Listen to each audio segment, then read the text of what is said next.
Hello അസ്സലാമു അലൈക്കും. എല്ലാവർക്കും സുഖമല്ലേ? നമ്മൾ ഇന്നത്തെ വീഡിയോയിൽ എന്ന് പറയുന്നത് നല്ല കുറുക്കിയ ചാറോട് കൂടിയിട്ടുള്ള ലിവർ കറിയാണ്. ലിവർ കറി എന്ന് പറയാം, ലിവർ വരട്ടിയത് എന്നൊക്കെ പറയാം. നമ്മൾ ഹോട്ടലിലൊക്കെ പോയി കഴിഞ്ഞാൽ കാണാറില്ലേ ഒരു നല്ല കുറുകിയിട്ട് കിട്ടുന്ന ലിവർ കറി. അതെങ്ങനെ തയ്യാറാക്കാൻ നോക്കാം. അതിനാവശ്യമായിട്ട് ഞാൻ എടുത്തിട്ടുള്ളത് ഒരു 1.5 സവാള എടുത്തിട്ടുണ്ട്, ഒരു വലിയ സവാള എടുത്തിട്ടുണ്ട്, പിന്നെ ഒരു ഹാഫ് ഭാഗം എടുത്ത് 1.5 സവാളയും 2 വലിയ തക്കാളി, ഇത്ര ഇഞ്ചി വെളുത്തുള്ളി, ഒരു 3-4 അല്ലി വെളുത്തുള്ളി, ഒരു ചെറിയ പീസ് ഇഞ്ചിയും, കുറച്ച് കറിവേപ്പിലയും, ഒരു കൈപ്പിടി മല്ലിയിലയും എടുത്തിട്ടുണ്ട്. പിന്നെ ഞാനിത് ബീഫിൻ്റെ ലിവറാണ് എടുത്തിട്ടുള്ളത്. അത് ഉപ്പും മഞ്ഞളും ഇട്ട് നല്ലോണം കഴുകി വൃത്തിയാക്കി മാറ്റി വെച്ചതാണ്. ഇനി നമുക്ക് ആവശ്യമുള്ളത് ഒരു കുക്കറിലേക്ക് ഇതുപോലെ ബീഫിൻ്റെ ലിവർ ചേർത്ത് കൊടുക്കാം. ശേഷം നമ്മൾ അരിഞ്ഞു വെച്ചിരിക്കുന്ന സവാള ഉണ്ടല്ലോ, ആ സവാളയിൽ നിന്നും 1.5 സവാളയിൽ നിന്നും ഒരു കൈപ്പിടി സവാള നമുക്ക് എന്ത് ചെയ്യാം, ഈ കുക്കറിലേക്ക് ലിവറിൻ്റെ കൂടെ ചേർത്ത് കൊടുക്കുന്നുണ്ട്. ബാക്കി നമുക്ക് കുറച്ച് കഴിഞ്ഞിട്ട് വേണം. അപ്പോൾ ആദ്യം ഞാനിതാ ഒരു കൈപ്പിടി മാത്രം സവാള ഇങ്ങോട്ട് ചേർത്ത് കൊടുക്കാം. ശേഷം ഞാനൊരു 4 പച്ചമുളക് അരിഞ്ഞ് വെച്ചിട്ടുണ്ട്. ആ 4 പച്ചമുളകും ഇഞ്ചി വെളുത്തുള്ളി ചതച്ചതും ഇതിലേക്ക് ചേർത്ത് കൊടുക്കാം.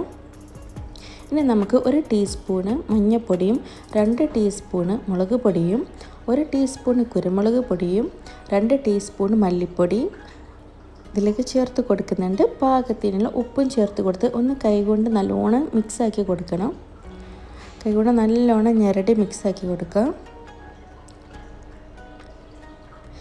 ശേഷം നമുക്ക് അതിലേക്ക് ഒരു 1/2 ഗ്ലാസ് വെള്ളം ചേർത്ത് കൊടുക്കാം.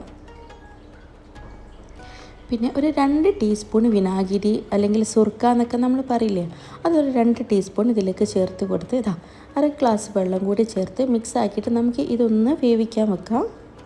ഞാൻ 2 വിസിലിനാണ് ഇപ്പോൾ ഇത് വെക്കുന്നത്. ഈ സമയം കൊണ്ട് നമുക്കൊരു മൺചട്ടി വേറെ അടുപ്പിലേക്ക് വെച്ചതിന് ശേഷം അതിലേക്ക് ഒന്ന് ചട്ടി ചൂടായി വരുന്ന സമയം ഒരു 3-4 ടേബിൾ സ്പൂൺ വെളിച്ചെണ്ണ ഒഴിച്ചു കൊടുക്കാം. ശേഷം ഒരു 1/4 ടീസ്പൂൺ ഉലുവ ചേർത്ത് കൊടുക്കാം. ഉലുവ ചേർത്ത ഉടനെ തന്നെ സവാള ചേർക്കണം. ഉലുവ കരിഞ്ഞു പോകാനോ ബ്രൗൺ നിറമാവാനോ നിൽക്കരുത്, അപ്പോൾ കറിക്കൊരു കയ്പ്പ് രസം വരും. സോ ഉലുവ ചേർത്ത ഉടനെ തന്നെ നമുക്ക് ബാക്കിയുള്ള ഈ സവാളക്ക് ഒന്ന് ചേർത്ത് കൊടുക്കാം. ഇനി ഒന്ന് നല്ലോണം മിക്സ് ആക്കിയതിന് ശേഷം സവാള ഉടഞ്ഞ് കിട്ടുന്നത് വരെ ഒന്ന് വെയിറ്റ് ചെയ്യുക. സവാള ഒന്ന് വഴറ്റി കിട്ടട്ടെ.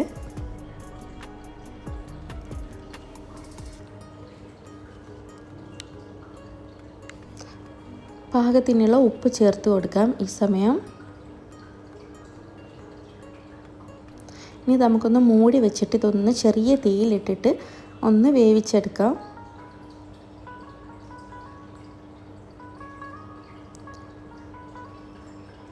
ഇനി അതിലേക്ക് 1 ടീസ്പൂൺ ഇഞ്ചി വെളുത്തുള്ളി പേസ്റ്റ് ഞാൻ ചേർത്ത് കൊടുക്കുന്നുണ്ട്.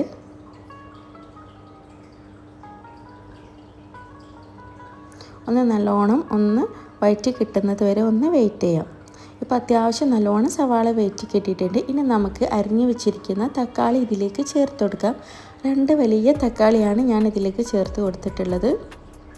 തക്കാളി ചേർത്ത് നല്ലോണം ഒന്ന് ഇളക്കി കൊടുക്കാം. ശേഷം ഇതുപോലെ തന്നെ ചെറു തീയിലിട്ടിട്ട് ഒന്ന് മൂടി വെച്ചിട്ട് ഒന്ന് വഴറ്റിയെടുക്കാം. ഇപ്പോൾ തക്കാളിയൊക്കെ നല്ലോണം ഉടഞ്ഞ് കിട്ടിയിട്ടുണ്ട്. ഈ സമയത്ത് നമുക്ക് കുക്കറിൽ 2 വിസിലിന് അടിച്ചെടുത്ത് ഈ ലിവർ ഉണ്ടല്ലോ അത് ഇതിലേക്ക് ഒന്ന് ചേർത്ത് കൊടുക്കാം.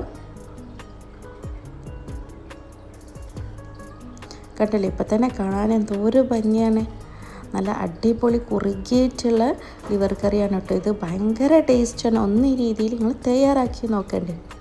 ഇനിയിപ്പോൾ നമുക്കിതൊന്ന് എന്ത് ചെയ്യാം, ഒരു കുറച്ച് നേരം ഒരു 10 മിനിറ്റ് ചെറു തീയിലിട്ടിട്ട് ഒന്ന് മിക്സാക്കിയിട്ട് ഒന്ന് വേവിച്ചെടുക്കണം. ഇതിപ്പോൾ ചിക്കൻ്റെ ഒക്കെ ലിവറാണെന്നൊക്കെ ആക്കുന്നത് വെച്ചാൽ പെട്ടെന്ന് ആയി കിട്ടും. ഇവിടെ കുറച്ചൊരു ഹാർഡാണ് ലിവർ, അതുകൊണ്ടാണ് ഞാൻ ചെറു തീയിലിട്ടിട്ട് വേവിച്ചെടുക്കുന്നത്. ഇനിയിപ്പോൾ നമുക്ക് അതിലേക്ക് കുറച്ച് മല്ലിയിലയും കറിവേപ്പിലയും ചേർത്ത് കൊടുക്കണം. കുറച്ചധികം തന്നെ കറിവേപ്പില ഇതിലേക്ക് ചേർത്ത് കൊടുക്കാം.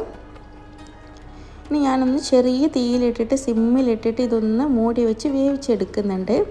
കുറേ സമയം നമ്മൾ കുക്കറിലിട്ടാൽ ഭയങ്കര ഹാർഡായി പോകും, അതുകൊണ്ടാണ് ചട്ടിയിൽ ബാക്കി വേവിച്ചെടുക്കുന്നത്.